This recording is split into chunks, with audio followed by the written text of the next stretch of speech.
I hope people appreciate what they have with us and Echo. Seriously. I know I do. The race would be f***ing boring as fuck if it was only one of our guilds for the last 4 years. Both guilds have just been so good for so long. We have a lot to thank them for how good we are. I'm sure we have pushed them to a higher level. I know there's a lot of drama in the race, but like we have the highest respect for them as players and strategizers. Hello. Welcome. We can, do a general Q&A. If you guys want to ask anything, I'll certainly answer it, just to kind of get that out of the way. I think usually I like doing those every race, because if you guys watch my stream year round, you know that I don't really talk about the race ever. I don't actually really like the race. I like doing raids with my friends, but pretty much everything else surrounding it is like super not engaging and fun, and I don't like it. So I will do like a one stream Q&A session. And I'll probably answer just about anything that people want to ask, and then I'll put it on YouTube, and I'll never answer those questions again, and I'll just point people to that video. Why is global release only talked about when NA wins? I mean, dude, global release is like, non-global release fucking sucks. Like, dude, I fucking hate it so much. When we lose and we feel like Echo just beat us, it's like even worse because all their fans are just like, bro, you lost and you started like 2 days ahead of them or whatever. It's like, God, fucking, like, dude, come on. And then when you win, it's like, you didn't actually win. I mean, the thing is like, at least we're used to it. Like, we've won 2 times before, and both times this exact same thing happened. This is not new. Number one, it's a super hard thing to understand. Number two, it fucking sucks and everyone hates it, and it's a good time to complain about that. But just we can get into that later if you guys want, but friendly reminder that we don't want that, and it's not our fault that it is like that. And you can criticize the non-global release without diminishing what we did. Because I think most Race to World First come down to who strategizes and does the last boss the best. And even though this race was a bit shorter, I think we clapped on Sarkareth. And I think a lot of people are kind of selectively choosing to look around that. But yeah, we'll get into all that later, yeah. Max, would you like it if raid tuning was similar to this and released more raids over the expansion? Yeah, so I mean, that's like the main thing, right? So in Shadowlands, when they think of like how people interact with Mythic raids, what do you guys think is the most important? I think it is like the average everyday, like Mythic, maybe cutting edge, maybe a little bit below cutting edge raider of their process of going from the beginning of the patch to the end of the patch in Mythic. I think their concern is in previous seasons, it was like such a long grind that a lot of people just kind of stopped doing it. So I think they want that grind to be a little bit shorter in general, and that's especially because they're releasing patches like they're releasing seasons like every 5 months now, which is like way shorter than Shadowlands. So like something kind of had to give there. I don't know. We're gonna have to see how it plays out. I really think you need to just wait and take time. Piss Believer tribute, dude. It's crazy how one helper in our raids had so much impact on our whole team. It was just so fucking funny, man. Like we just had, which by the way, Piss Believer's an OG. He signs up to stuff on my stream all the time. But like, I don't know, man. He was just in the raid, and every time he popped wings, he had a yell macro that said it's pissin' time, and I just think that's the funniest shit ever. Are you going to cast the next MDI with Gingi? Okay, so what he's referring to is during the last MDI, there was a watch party, and Gingi and I were in the same call, and then we kind of just like aired a bunch of shit out. It's actually a pretty good YouTube video if you want to watch it, if you kind of care about the race. But yeah, I mean, I don't know if that'll happen again. I mean, that never would have happened organically. Like, I don't know. I don't really have a great time talking about stuff like that with them. So, I mean, if it happens again, I'm not going to duck the call, but also that's never going to happen on its own, I assume. What do you think of a raid with normalized... Oh, no. So we're going to skip all of the... So this gets brought up every raid. Because, like, the Race to World First is, like, this community-run, Blizzard doesn't really do a lot for it, thing that just exists. And every time people bring this up when they want it to turn it into, like, a fucking Sports Center casting desk esport, they talk about putting it on tournament realms and doing all this other random shit for, like, competitive integrity and fairness, and they're just totally not getting what makes the Race to World First. Like the splits suck. The splits are part of it. The gearing, the fact that it's in WoW and it's your actual characters is part of it. Pretty much any idea that's like pure tournament realm, I would actually enjoy that because I don't really care about that shit, but I think it would actually take away from what it is. I don't think any of those arguments really make any sense. They really just need to... The best thing they could ever do for the race is to do nothing differently than what they're doing now and just make it a global release. That's the only thing they could do. I highly doubt they'll ever do it. It sucks, but it's kind of the way it is. Max, what was the reason for choosing Resto Druid over Resto Shaman on Sarkareth? Great question. So we actually internally debated between Resto Shaman and Resto Druid. for a while. So before the raid, we really wanted to run double Holy Paladin, and then we were going to play a Moonkin. Okay, so I think to answer that question, the best thing to do is to understand where Druids are right now. So Druids are not in a great spot. Like, I feel like Moonkin and Feral were both very, very low-tier classes to bring to the raid at, like, a purely competitive level. Guardian Druid was dog shit. Like, fucking so bad. It was not as bad as we thought because there wasn't a guarantee that you'd be able to take the tank debuff down on Sarkareth. But if you couldn't have taken this tank debuff down on Sarkareth, your just whole guild would have died, and it would have made P1 a lot harder as well. I can actually probably show you some logs that help make this make sense. The correct healing comp this raid, in my opinion, I very strongly believe is Holy Paladin, Priest, Priest, X. That is like, those three are kind of irreplaceable, in my opinion. And then the fourth thing can move. That's kind of what you saw play out over the remainder of the raid through other guilds. But that fourth slot was very competitive, by the way. Like, Resto Shaman, very good. Evoker, very good. Resto Druid, very good. Mistweaver Monk, very good. Another Priest, another Paladin. All of those things made sense. Actually, the thing we were committing the most to going into the raid was double Paladin, really, before they nerfed it the previous Friday. Did you guys... They nerfed melee wings by, like 15% or something. It was, like, pretty real. For Holy Paladin. Before that change, we were definitely going to play 2 Holy Paladins, and we were going to have to play a Moonkin, which we really didn't want to do, because basically Moonkin is just inferior to, like, multiple other casters in this raid, and, you know, damage is kind of everything, so we wanted to play Resto Druid because of that, not to mention Zasevi, who was our Resto Druid and our, like, main Moonkin. He's a fucking cracked player, and healing is super important in WoW, and we wanted to have our better players play healer, if possible, if they could do it, because healing is just like so this was like, our healing was the best it's been in a long time this tier, and I think adding someone like Zasevi to our healing player base is like made a huge fucking difference. That's kind of like a side thing, but he was going to either play Paladin or Druid, and then we were going to have someone else play Druid. The reason why we ended up picking Resto Druid as well was because, so we were maybe going to maybe play Shaman and Zevi play Moonkin, but all of our Moonkins got fucked. We didn't get a single good Moonkin with a class trinket, so we just kind of felt like it was natural to have Dranaco play Locke, because that's like his main class, and we needed 3 or 4 of those, potentially. Actually, Locke ended up being a little overrated for this raid. We'll talk about that a little bit later. And we didn't really have a Moonkin. We literally had 0 Moonkins on our roster this raid. If we needed a Moonkin, Zasevi was going to swap Moonkin, which I believe he did once on Zaskarn when we thought we were going to 3 heal it. It is 3 healable. Basically, we just looked at it like this. We didn't think Resto Druid was the best 4th healer. We thought that probably another Paladin, maybe a Shaman was just overall a little better. Mainly just because Spirit Link exists and Aura Mastery. Like, if you just look pure throughput, I actually think Druid is better than both of them, but if you add Aura Mastery and Spirit Link to the cases of the Shaman and the Paladin, I think they're slightly better. So what we did with Zevi was, we thought, okay, Resto Druid is not quite as good as those two, but it's good enough. And also the rest of our comp, Holy Priest and Holy Paladin, don't have a lot of huge cooldowns. Like, obviously him and Salve are good, but Holy Paladin is just damage all the time. So, like, when you slot in a Resto Druid into that comp specifically, they kind of have insane cooldown windows, and they don't really feel inefficient, whereas, like, playing a Resto Druid and a Disc Priest would be, like, fucking weird. But Holy was just kind of way too broken this raid. Also a very good symbol raid. So we basically looked at it like this. How much worse Resto Druid was than the other 4th best option is not nearly as big of a gap between how much worse Moonkin was to the next ranged. We were very much like, let's try to not run DPS Moonkins, because every DPS Moonkin you're playing means you're playing 1 less Evoker, you're playing 1 less Warlock, potentially, you're playing 1 less Mage. So that is, that's kind of like what we look at here. So, like, for example, this is Method's kill of Sarkareth, and it's specifically the damage, the adds on the fight that matter. So the Empty Recollection and Sarkareth, like the big ad in P2, which you have to put a little damage into after the first one, and Sarkareth. And, like, look where Boomkin stands here, right? You know, like, when you're bringing a Moonkin to the raid on this, in a raid that doesn't really have a lot of spread out AoE where Moonkin really, really thrives, there is some bosses like that, but they're a bit earlier. They're not awesome. So the reason we ran Resto Druid is quite simply so we didn't have to play this. That's kind of that's the really long answer. The short answer is we felt like all the Druid DPS options were majorly griefing. And if Resto Druid can work, you make it work. He did bombs, but yeah, I mean, I still think like, because, like, in a raid comp, you're kind of swapping speed for speed. When you're swapping a Moonkin, you are losing an Innervate, but you are gaining a Time Spiral. And I just feel like Evoker over Moonkin it was just better, in my opinion.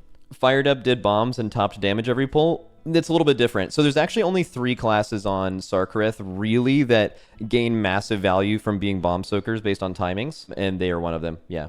At max, Hunter sucked. Hunter was pretty good. I think it just wasn't a great class for Sarkareth. There was just better ones. Max, you seem to be more on top of reeling the boys back in the previous tiers. Was this intentional or as a result of lack of sleep? I mean, yeah, I, like everyone else, can get really stressed. I can feel pressure, and that can change the way that I act.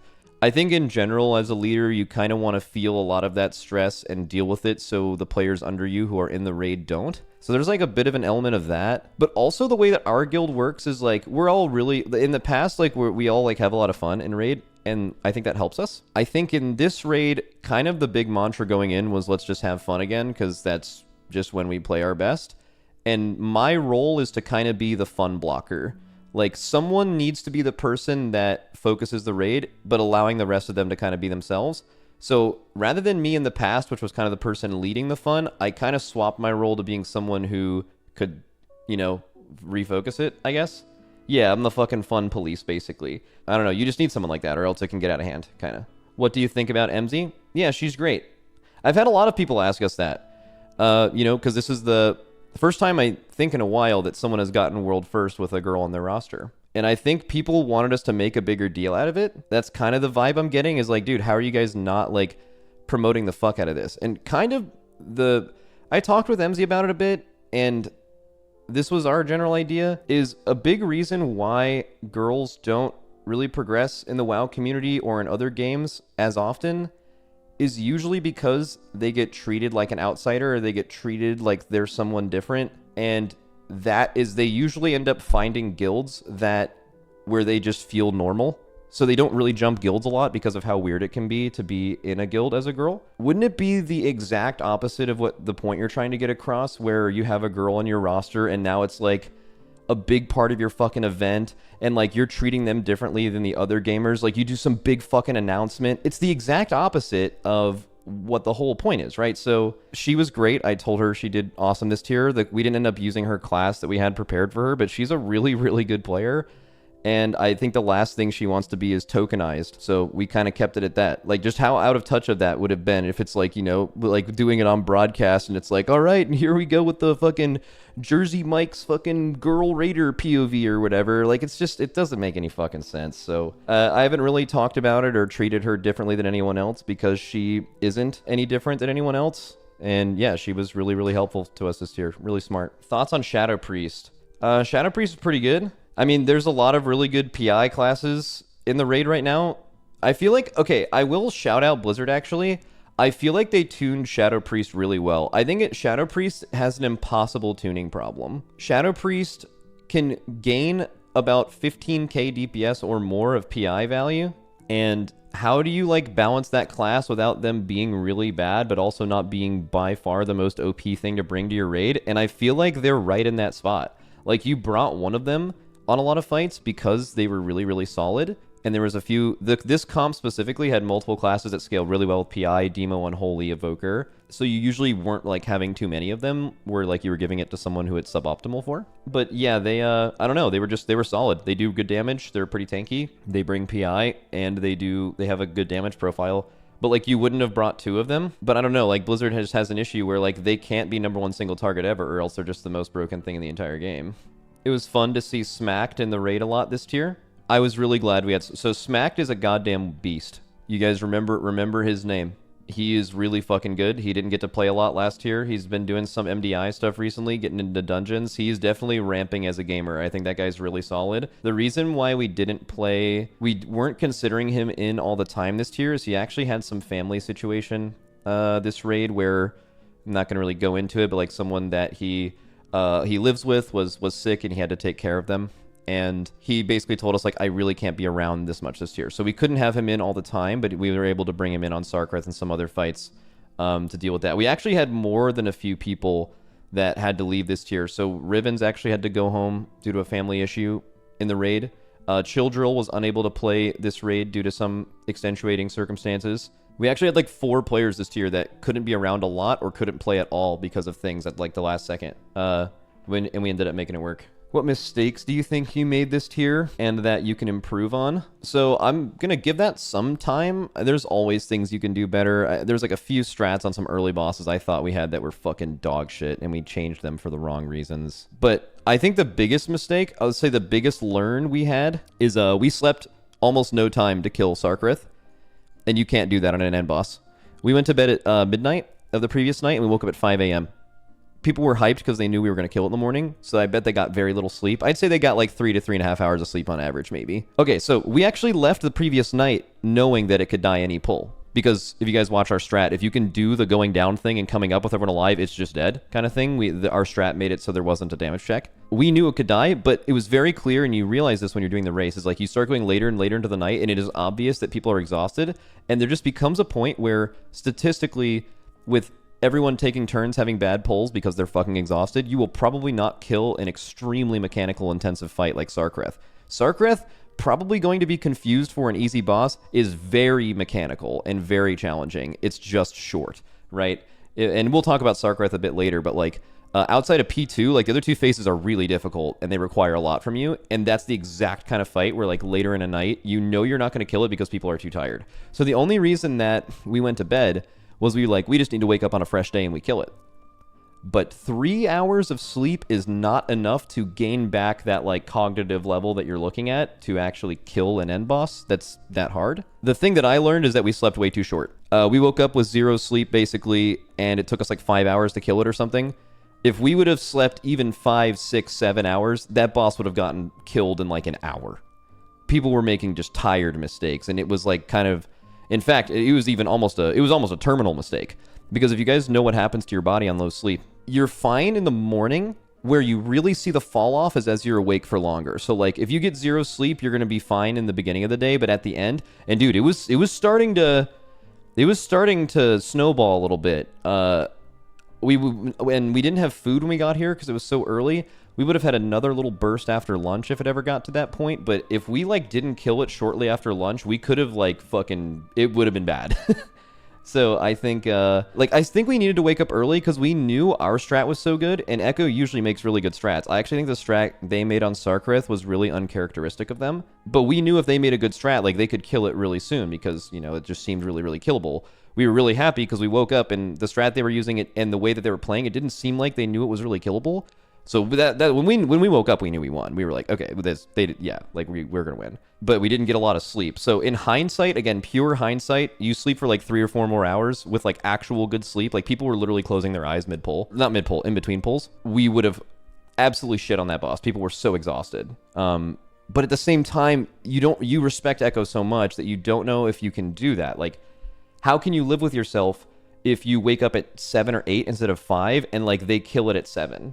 And you could have killed it in those 2. You know what I mean? Like, it's easy to say in hindsight we should have slept longer, but yeah. I would say one thing we learned from this race, just to kind of tie all this up, is if you're ever going to like go to sleep early and wake up, sleeping less than 5 hours is a hard grief on an end boss because, and you would only ever do this on an end boss anyway, because the level that is required of you on an end boss, sleeping that little doesn't actually, you might as well not even sleep, right? Your vault ending influenced that sleep decision? No, not really. I mean, you never know when people are going to like nerf or change bosses, but that boss wasn't going to be nerfed or changed, so. Let's see. Not going to lie, I was so hyped when you all came on early. It was a sick race. Yeah, that was definitely... We knew it was going to go pretty hard when we woke up, turned on competition mode, and then competition mode pulled up on the Echo stream, and then all the Echo casters and players on their cams saw at the same time that we had like the same pulls as them and the boss was like very low. These strategies are known to everyone else. They can take them, change them how they like, use it for the comp that they need. Yeah, and I can... Oh. How much pulling did they do off stream last night? That was cool. I don't know, that felt really good.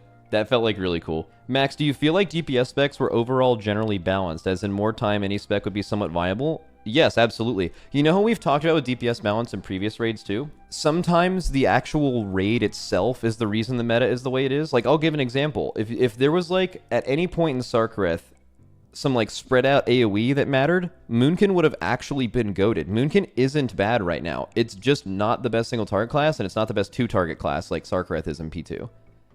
But like, if it's just a different fight design, Moonkin could be insane. So like, That kind of stuff always matters. Why did you stop streaming and keep playing offline on the last boss?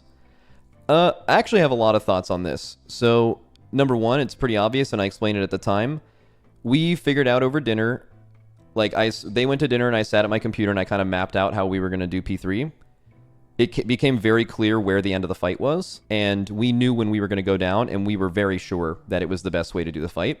And that is the exact kind of thing. So, like, there's certain bosses where not streaming doesn't really matter because so much of it is execution based. This strat was so good that we knew if Echo had it, they were going to kill this boss very quickly when they woke up. So we just decided not to stream. And because winning is more important than anything. But I will say, though, I think there's a little bit of a double standard. And I'm not, this isn't in favor of us, by the way. One thing I don't get is how Echo turned their streams off in Nathria. Yeah, they lost, but they turned their streams off for like a day and a half or something. And they got fucking annihilated for that. They got destroyed publicly. They were like, what the fuck is this? Like, this is a race. And then we turn our streams off for this race, and the only thing that I see is, oh, fucking max 200 IQ. Fucking, that's so smart. Like, you would have given them all this information. And it's like, what the fuck is that? Like, why are we getting praised for doing something that they did before and they got shit on, and somehow for us it's like super smart? I don't know. I think that's dog shit. So I don't know.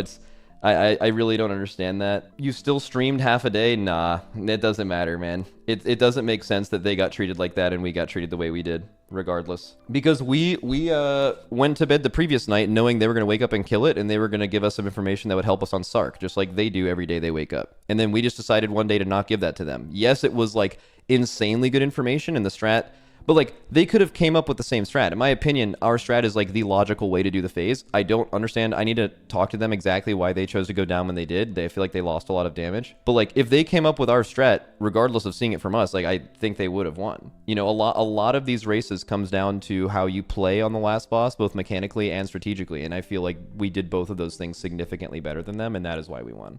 Did you think that Echo was going to lose because they got new people? No. I think a lot of people misunderstand like really how the race works. You don't really think a lot about other guilds. You kind of just like do what you do. And then like a couple days in, they're at the same point as you always.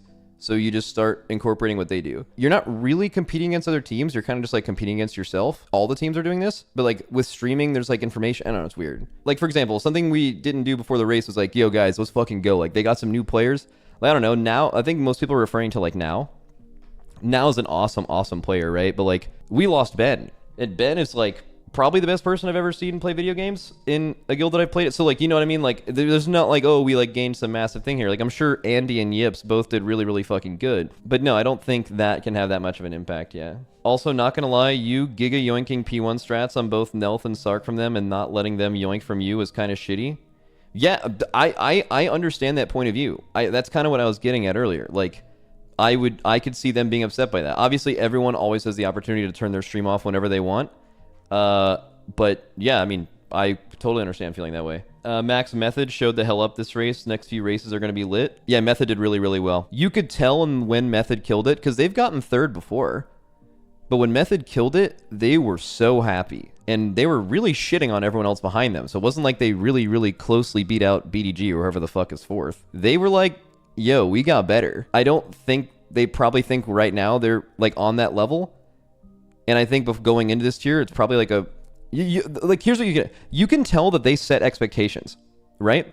Their expectation this raid was probably not to get world first. Because if they did, and then they didn't get it, then they'd be upset. When they killed that boss, they were not upset. Their goal was, let's keep working on us, let's keep getting better, and like focus on like what we can do to get better, which is all you can do. And they clearly took a step. And they were happy about it, which is great, because now their morale is going to be good. Yeah, really impressed by them. And one other thing I heard they did, which was really important, is they were really trying to do their own stuff for as much as they could. Because it's easy for them to just kind of not really worry about their own stuff and just do whatever us and Echo do, because every boss they killed, they knew exactly what us and Echo did. But if you do that, you're never training yourself to win. You are only training yourself to be really good at getting second. By being really good at copying and optimizing what someone else did, that is an important skill, something that Echo and us both do multiple times during the race. But to win, you have to trailblaze, be the person who comes up with that P3 Sarkareth strat, the person who comes up with Echo's Spark strat and stuff like that. And if you're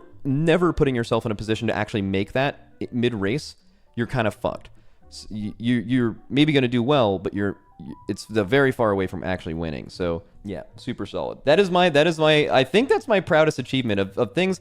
I was really happy with what I did on Ashara with the what were those things called? Like the strat where you have like certain people run in a circle and move around, like that thing. I don't remember what those were called. Decrees, yeah. So the decrees thing was like the other thing I made where I feel like I just kind of smurfed it. The P3 this time is something that I don't know. I just really loved doing this raid because, and this can change based on the raid, but I feel like the 21st Man was very impactful in this race. I felt intellectually challenged from beginning to end. I thought Skarn was so fun. I thought Nelth was so fun. I thought Sarkareth, I just felt like I had a huge impact the whole race, and that's not always true. There are really hard bosses where it is mechanically very simple, and you do not have much of an impact or influence over your players, and you feel like your role is diminished. And there have been end bosses like that. There's been second to last bosses like that. This raid was not one of them. I really, really enjoyed it from my end for sure. Because I have an issue with that. You guys know I'm like really ADHD, right? Like fucking clinical, really bad. One issue with that is when I don't feel challenged, I get very bored. And there have been times in the Race World First where I have to try as hard as I possibly can to not be this way, or I literally get bored and I'm just waiting on people to fix things. And when I do that, I stop problem solving.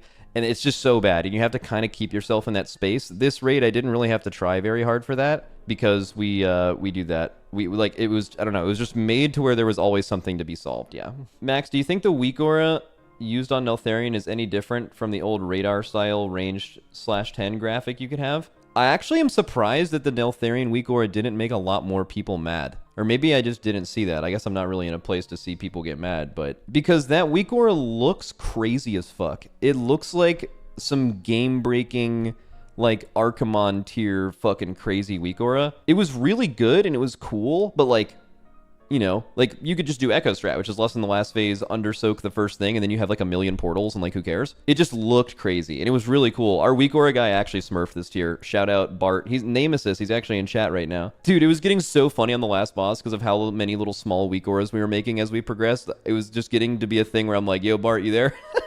I would just tell him to make something else. Will you ever do a talk with Echo at some point? I reached out to them. I doubt they want to do this after they lost. I know certainly after losing, I don't want to fucking talk with them ever, so I don't know if it'll ever happen. My only thought was this. Our guilds really haven't talked for a while, like publicly or privately. I said this before, but it kind of makes sense. Like, I think there's a big culture diff between the teams, and that's part of it. And what I mean by culture is like literally different culture, like American culture and Western European culture mainly. Like, I think that's part of it. Like, so I wouldn't put any blame on anyone, maybe. But if you guys look historically in WoW, the number 1 and number 2 guild never get along. There's actually been scenarios of like the number 1 team actually helping the number 3 or 4 team to beat the number 2 team they don't like. And then eventually those two teams like also don't get along because there just kind of isn't a world where they get along well. It's just kind of like that. And especially with how emotional and like parasocial our fans are, if we don't talk, it's just going to get worse. And both of our fans are so unbelievably like fanatical. You know, when you don't really talk with another person, you kind of just like see what their fans say. And that creates a lot of problems in itself. So yeah, I basically reached out. I don't really want to talk to them, to be honest with you. Like, I have not liked a lot of the stuff I've seen, but I think it's important maybe that we do that. It doesn't have to be on stream, but you know, it could get into like unreconcilable territory if it continues at this pace that it has been for a while, and that's probably not a good idea because I think deep down both teams probably have a lot of respect for each other's play. This is my whole bit when I tell you guys how, and this is why all year round on my stream I don't like talking about the race. I actually don't really like the race. I really like to kill bosses with my friends, and doing it fast is cool, and winning is cool. But like, I'm not an extremely competitive person. I just like doing this shit, and I don't really like the Race World First and what it's become really at all. And it's so hard to get along with them, and I think the fans are a huge part of that. So anyways, I put that offer to them. I don't expect them to take it. I'm fine if they don't take it. Maybe things need to cool off or whatever. But I mean, I understand the way they feel. Here's how we felt last race. The race ends, it's like all cloudy. You don't really have a ton of time to watch the other team. And we ended last race being like, not thinking that Echo didn't win, if that makes sense. But it didn't feel like we lost. And it was probably because the way that the raid ended. But there wasn't really a clear way to just be like, God, you know, like they were just better. Because like, I don't know, it's just fucking weird. And it's hard for you to like cope with that. And I can definitely imagine them feeling the same way. you know, they're not really going to go out and say, and they probably don't think like, oh, like fuck them, like we played. They literally said they don't think they play better than us. Like multiple of them have quoted that, but it just is hard to say, to feel like you actually lost when, you know, the race ends up the way it is, especially with the time shit. So yeah, I understand them being emotional and upset. I know that feeling. I've lost a bit before, like I get it. And then obviously the release thing just throws a huge wrench into it. But the thing is we haven't necessarily gone through this before. Like if you guys listen to like the Gingi conversation we had last, it's a couple months ago, his take, so in Castle Nathria, we started 8 hours before Echo. It was an 8-hour release difference. And they killed the boss 16 hours after us. And Gingi like confidently believes that I think he said they could have won if it was released at the same time. Which is just something where I guess they're going to think that. And we think that's fucking crazy, because like, how could you think that? So like, obviously in a scenario where the boss is killed less than 16 hours, or okay, well, it hasn't been 16 hours. The release difference has not been above 10 hours in like 3 years. That's just a number that people keep saying. But like this has never been killed in like the time that we started it different. So this one was definitely a bigger problem than normal. But all the stuff you guys are seeing on Twitter and takes from people, these exact same takes were had when we won by more than whatever time was put up. So really isn't any different. You know, people are upset about losing, makes sense. But I don't really know what else there is to say about it, you know. I will say though, we were saying for a long time, like, this is gonna happen. Like, the race has never been decided or had the release difference impact the victor. That has not happened. But if that has happened, it's always been a controversial thing because no one likes the thing, but no one's like arguing a different winner or whatever, because like it was always killed after that like time. But we knew this was going to happen at some point where it actually happens. And I think that was what Scripe and I were talking about on Twitter yesterday, because he wasn't necessarily saying it in some clip. It was like some clip that we got into it. And he was like, yeah, you know, what happens if like you guys kill it and an hour later we kill it, but you guys like already nerd screamed, and you know, like, how do we deal with that? And like, really, I don't know how we deal with that. And my response to him was basically like, you know, there is definitely a scenario, because like we talked about it. He said, you know, I think you guys outplayed us on Sarkareth. Like, just basically came right out and said that. But he thought that like maybe they did their splits better. And like, there is no real alternate world where you see what happens when you release it at the same time. Like, if you were to ask me, do you think that you beat Echo this tier if you guys play at the same time? The answer to that is yes. I think that every raid comes down to how you play the end boss, and I think we clapped Sarkareth. I just think we played. I mean, he even admitted, like, you just play better than us on this boss, and that's the boss. And that, you know, so I'm not going to sit here and like make up arguments in either direction, but like, to answer that question, yes. But it sounds like if you ask Echo, they're going to say that, you know, maybe they felt like they would have won, but it's hard for them. They're not saying like we definitely would have won. They're just like, man, I hate this release difference, and I would want to see what happens. I can tell you after last raid, different circumstances, but same kind of thing. We did not think that Echo didn't win, but it really didn't feel like we lost. And I don't really know how to explain that feeling, how that feels. But I imagine they're kind of feeling the same thing now. And it totally makes sense that it's making them really upset. Friendly reminder, you can be upset about tuning, about there not being a global release. You can do that without being toxic towards us or them. It is not our fault that the release is the way it is at all. I think people often forget that. You know, that's my only thing. There was a lot of GG's butt in the last couple of days. A little bit too much for my liking. I think our players played fucking awesome this tier. This is the first tier we've had as much or more eye level than Echo ever in the Race World First, including tiers that we won. This is the only time in recent memory where we've had like the same or less pulls on every boss, which is kind of crazy, because if you guys historically have paid attention to pull counts, if Echo and us both pull a boss for 4 hours and they have 10 pulls, we have 25. Like, we pull at different rates for time, and we still kill basically every hard boss faster than that. So I'm really happy with the way our players have played this tier. I'm really unhappy seeing a lot of the community discussion, but the thing is it's not surprising, because we've won by a lot more before, and the same thing happened. People are lashing out. No home team fan has ever left an arena after a loss not upset at the officiating.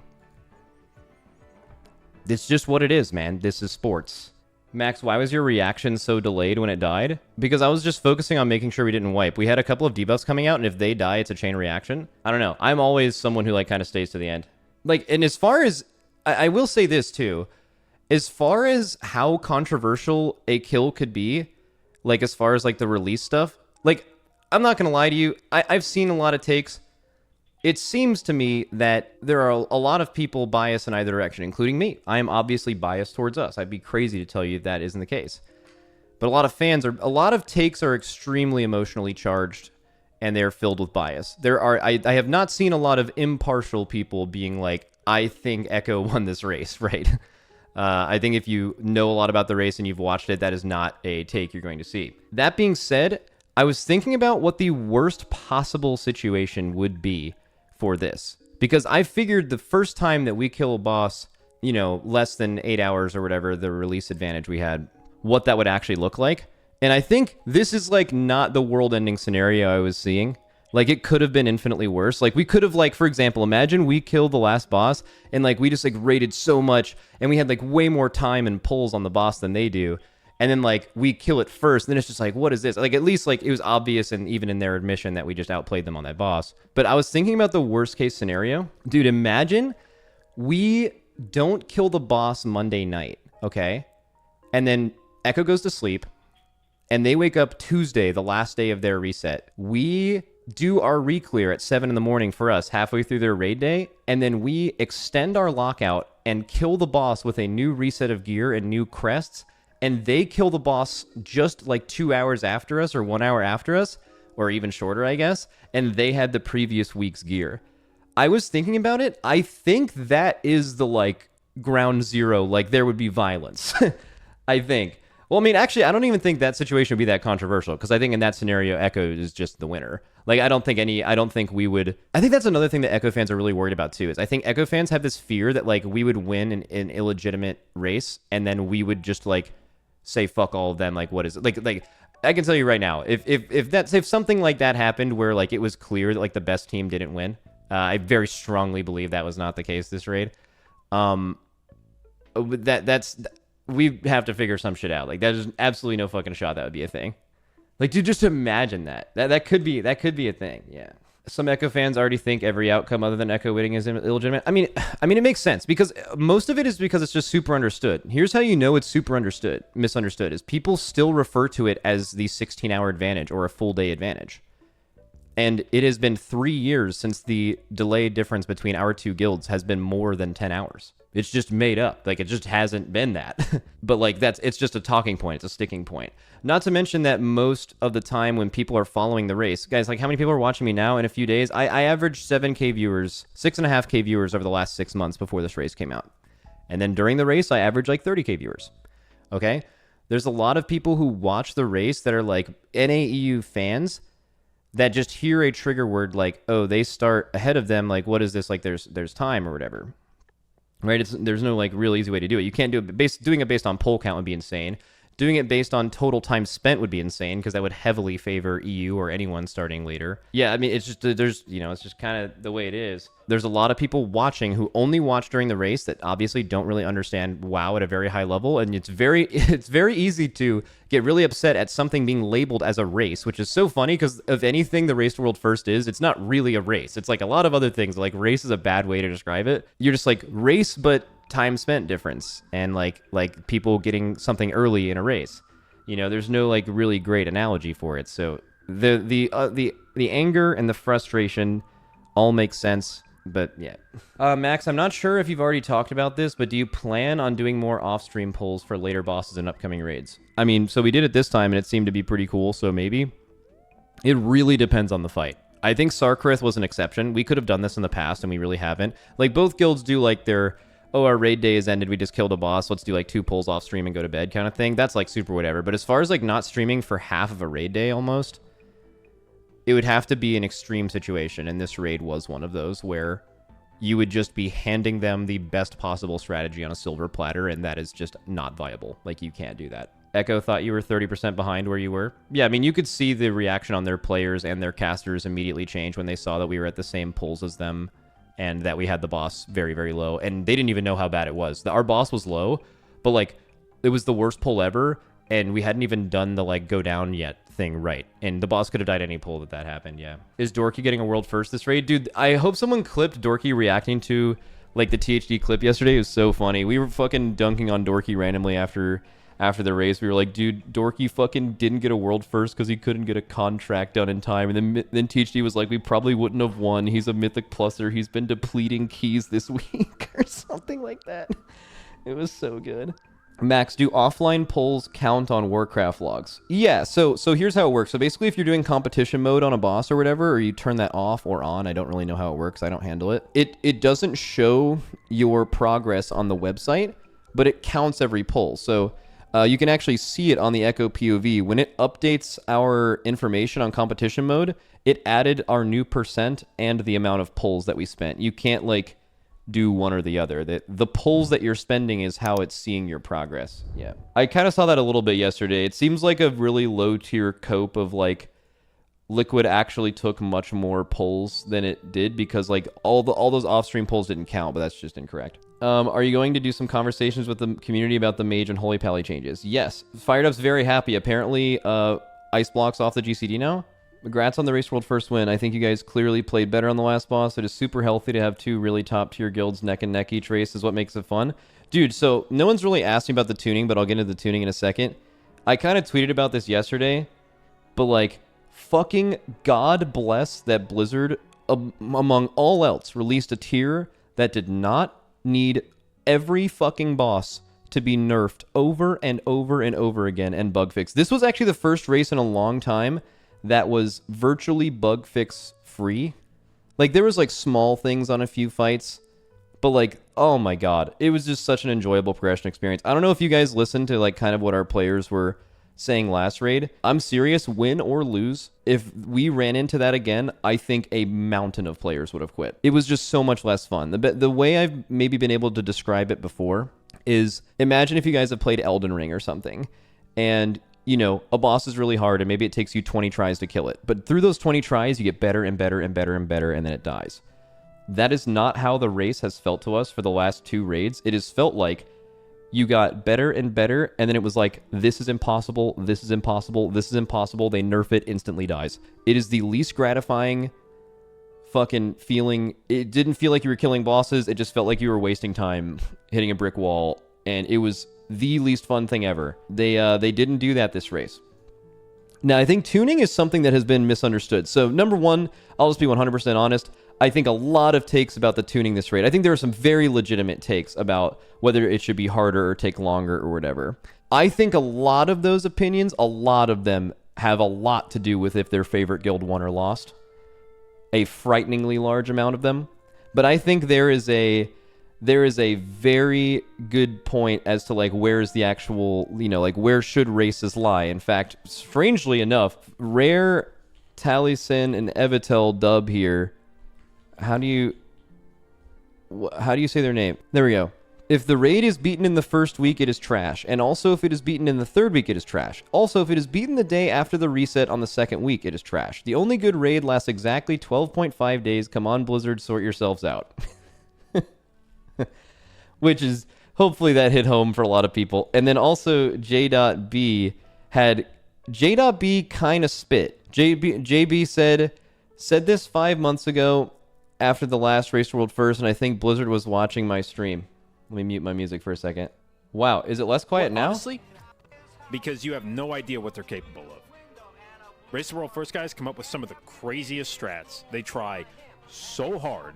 There's no fucking chance that you're going to create a boss that is perfectly tuned out of the gate. So no matter what, you're going to have to hotfix it. And the second you start hotfixing anything, everyone starts screeching about it. So it's like, you know what? Honestly, release a boss that dies in 20 pulls. Let the Race World first be over in 3 days, and then everyone can shut the fuck up from that point on. If you're like, oh, you want a perfectly tuned boss? I've got one for you. Here's this boss. It dies in 20 pulls, and all the mechanics work perfectly. Did you enjoy that? How was that? Did you like that? Did you like it when we released a boss we didn't have to hotfix? Oh, you didn't like that. Oh, that's because you never like anything. Because you're a piece of shit. Because you have the worst opinions on the planet. God damn. Yeah, so he said that, which is just unbelievably, he's just spitting. Like, absolutely spitting. I mean, I will say one thing. If you're talking about, like, a controversial time for something like this to happen, the end of the first reset is, like, the least controversial thing ever. As soon as a reset happens, everyone feels like the NA just has some, like, crazy advantage because they got their reset earlier. So, like, you're having it happen before the first reset, which is, like, right after the Slingshot phase comes into effect, where, like, everyone always gets to the same point and then, like, passes each other. And then it was just clear that we fucking dunked Sarkareth, right? So it could definitely could be a lot worse. And the first time this happened is, I think we were probably lucky for it to not be very controversial, where it could have been insanely controversial. But as far as the tuning of the raid, I think that's been an interesting conversation. So I think the main thing that is different about this raids than others is the fact that the fights are very short.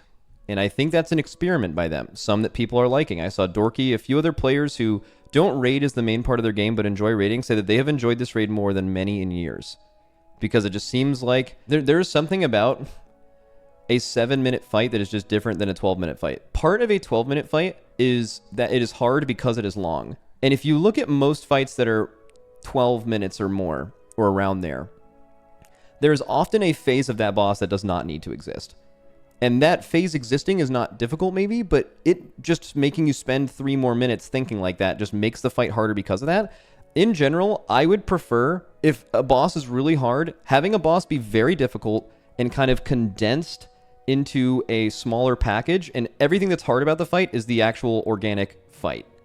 And it's not hard because it is long. Now, Sarkareth was the biggest experiment in this case. 7.5-minute end boss is unheard of. And I actually think it should have been a little bit longer. I feel like P1 Sarkareth was fucking amazing. 2 minutes on the dot, really difficult, super high intensity, hard movement, hard healing. The damage check matters. P2 Sarkareth fucking sucks. Let's keep it a buck. That phase is weird. It's almost like the trash before a boss is trying to teach you the mechanics. It's like P2 before P3 is like trying to teach you P3 without giving you all the mechanics or something. Like P2 Sarkareth just seems too short, like it's not accomplishing anything, and it's also very easy. I would have liked P2 to be a little bit different, a little bit harder, and a little longer. But I think P3 is an unfucking believable fight. P3 Sarkareth is incredible. One of the best end boss phases they've made in a while. It's hard mechanically, it's hard strategically, you have multiple different options, and it's just fucking cool. So I think they did a great job with Sarkareth, and I would definitely dock it a few points and maybe a tier on a tier list, because I think P2 really stuck out because of how high level the other two are, which is actually kind of something that happens on a lot of end bosses. If you're a Blizzard designer, maybe spend a little bit more time thinking about what a P2 should be, because I feel like P2s are often the phases on fights, specifically end bosses, that are kind of like, yeah, I get it, but, you know, it's just, you know. Same thing with Neltharion. Neltharion's super short, but super high intensity. Again, we'll talk about, and I think Neltharion had huge problems because of the private aura thing, which we'll get into probably at another point, but I just kind of want to get through this Q&A thing. What else was it? I thought Skarn was great. Magmarax, in my opinion, is the single blemish on this raid. And I think if Magmarax even wasn't much better of a fight, because it's a pretty bad fight, I think that the raid would have been like an ideal difficulty. I think like an extra half to full day of difficulty, obviously using hindsight, hopefully not moving it into like the reset angle. I think that would have been like if Magmarax was something you actually had to optimize damage for, I think that would have made sense. Another thing with tuning is we have so much gear because of this upgrade system that I think Blizzard for the first time was like, we're not going to make the whole raid bullshit for everyone else just to make it good for Liquid and Echo if they're just going to be 436 eye level in the first week. I'm a pretty big advocate of them making the game for everyone else and not us. I'm pretty vocally against any change they make for us that harms other people in the game that they've done in the past. They haven't really been doing that recently, and I think the tuning of this raid is kind of not for us and for everyone else, and just acknowledging that the Race World First would exist on top of it. And I think the tuning for the Race World First is fine. Magmarax just needed to be a little bit more of a challenge. And I think the rest of the bosses were fine. When Neltharion died, people were really happy. It was like a really cool, really fun, awesome. Neltharion's really fucking good. The Private Aura Volcanic Heart thing, little weird, but really fucking good boss. Skarn, really fucking good boss. It was just, there was a boss missing in the middle of it. And as far as like when races should die, I think a lot of those opinions right now are super biased. Like, One thing I don't really get is when people are like, dude, I just miss it when like you're watching the guild fight the one boss for like 5 days. So that is fucking fake news, by the way. There has been a few times in the Race World First where guilds were fighting the same boss for 5 days, and it's kind of a weird viewer take, or niche one, to say that people like that, because viewers go in the fucking ground. The view count on bosses like that goes into the core of the earth. So that's kind of like a super weird take. No one wants raids to kind of die instantly. No one likes splits. No one wants to spend more time in splits than they spend in the raid. That's not what happened. But like, you know, no one wants those two to be close, right? Because splits are super boring. I mean, we would have liked the raid to be harder. I feel like we played better on every boss you would consider hard in this raid. I think actually statistics would back that up. Echo has, you know, at least with Sarkareth, has admitted as much. That I feel like that would have benefited us. So I'm cool with that. I want that to happen, right? No one wants a raid to be over that you do fucking 8 splits for 5 months. No one wants that shit to be over in 2 days. This raid missed a Halandris. Childrill says Halandris was ass for 2/3 of the polls and people pretend it was good. True. Well, also Halandris is like a take of people who only watch the Race World First. Halandris is a really polarizing fight because it was like one of the best fights ever. And then like they made it to be completely irrelevant. They made the bombs 30 seconds and it was just like an unsatisfying boss to progress. All right, so I think we're almost done with like the Q&A. I think I basically went over anything. Do you guys have any other specific questions about the race so we can kind of move on to some other stuff? How do you fix Guardian Druid? I actually feel like Guardian Druid is missing a button. I think Guardian Druid is actually missing like a core class mechanic of in some way. A lot of people point to Mark Reversal. It could be other things too. Max, what did it feel like paving the way for Echo to ride your strat coattails on the final 3 bosses just to absolutely murder them on the last boss? You shut the stream off. That's a super one-sided opinion. We came up with a lot of good stuff on the last couple bosses, but they did too. Like we took a lot of the beginning of their Sarkareth and Neltharion. They make really good stuff. That is not a thing. It is very important that you guys identify. I think it's very obvious to you if you guys are a fan of me or our guild. It's very obvious to see like very biased takes from the other side, but that's a pretty fucking biased take, right? Like that's not necessarily how that goes. Thoughts on Yipz? Yipz did good. Recruiting tanks to play at this level is extremely difficult because tanking at the Race World First level is the hardest or among the hardest roles in the raid, depending on the fight. Very fight dependent. This raid actually kind of beat the fuck out of tanks, so he got a pretty... Some raids don't really do that. But yeah, I mean, this is his first time doing it. Race World First tanking, again, huge learning curve because there's nothing to prepare you for this, really. Like, tanking after the first few weeks is like the easiest role in the raid. But like, as you're learning strats and with 0 gear, tanking is very, very hard in the Race World First, and it's like the most important thing. So like you can really only get experience and get better at it by playing it at this level. Like you can do high mythic plus keys, but even then it doesn't really compare. So it's like it's very weird. So he obviously did well, and I think he'll be even better next year because he's had the chance to do it once now.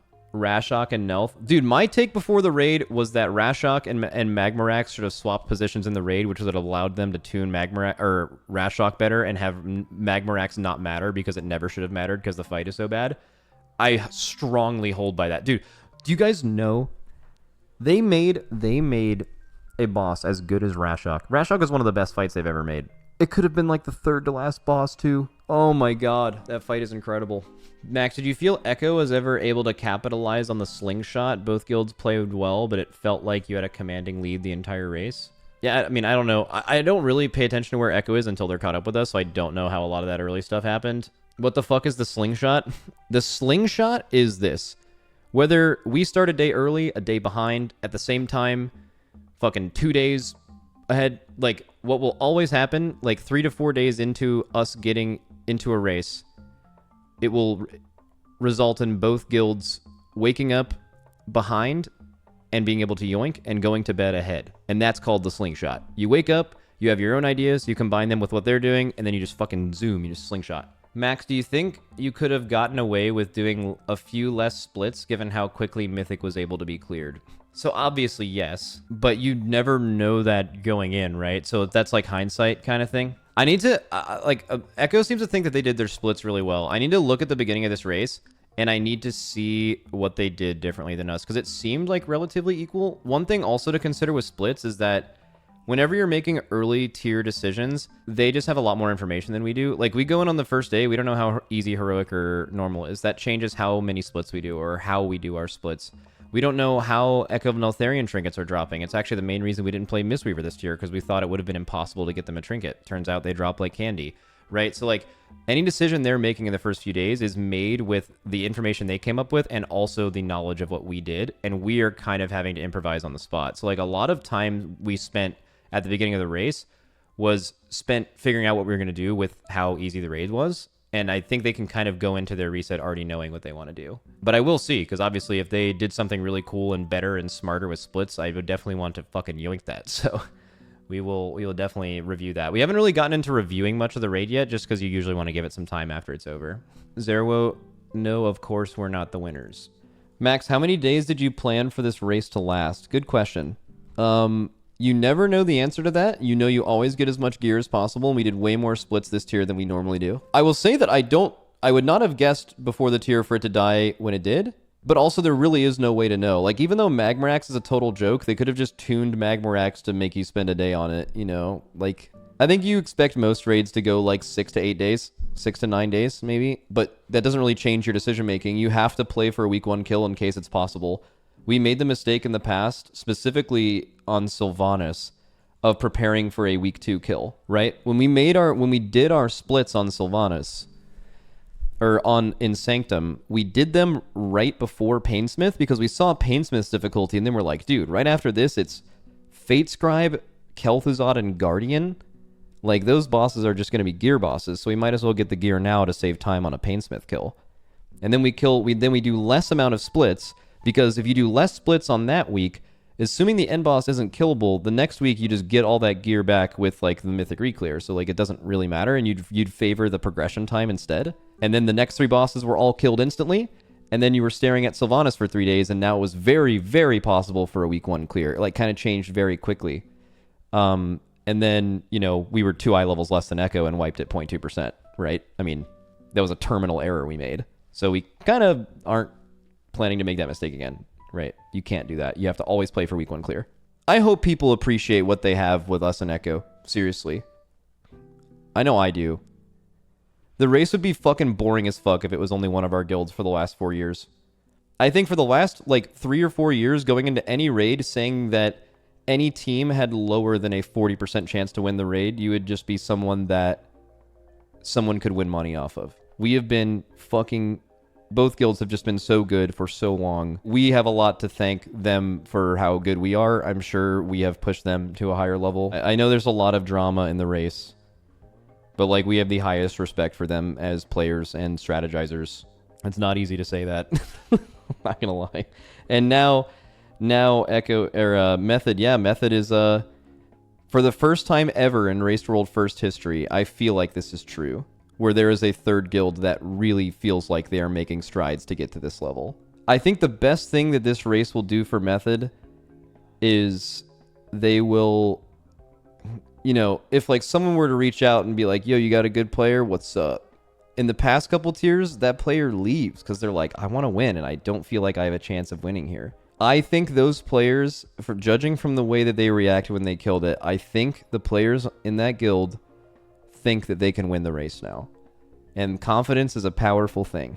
Why would you leave something you've built to join something that's already built? You know, like there's just the reasons for someone to stay in that guild are huge now. So, and in my opinion, the biggest reason why it's been hard for guilds to kind of get to this level in the past has been because they just don't really have continuity of players. Anytime they get a good player, they get taken. And if that starts changing, that is when you will truly see a guild start to compete, for sure. Okay, so I think we've like pretty much gone through the Q&A.